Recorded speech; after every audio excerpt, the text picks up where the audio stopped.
I used to work in New York City for many years, and I grew up in California, but man, I love New York. And when I first moved there from LA, tourists used to ask me for directions all the time, like 3 times a week, which I was only too happy to supply. And they'd say to me, "You know, you New Yorkers are a lot friendlier than I was told." And I would think, well, yeah, I'm sort of a New Yorker.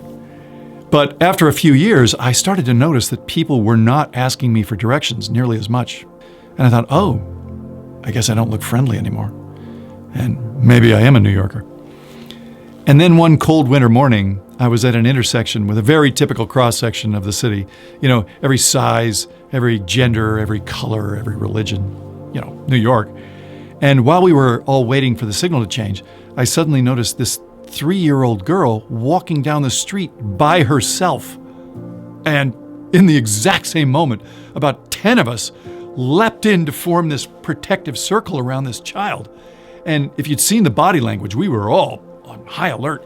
And I was in a business suit, and this guy next to me was super hip-topped out and big head of dreadlocks, but we had the identical same Secret Service pose, you know, got to protect the president.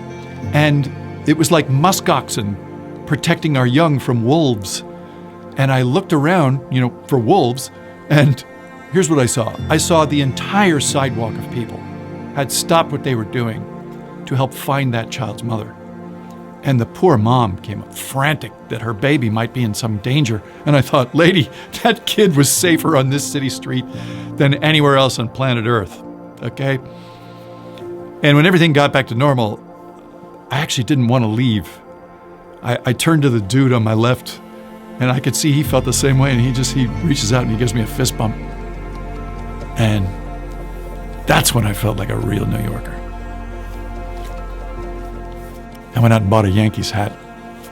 And I hate the Yankees.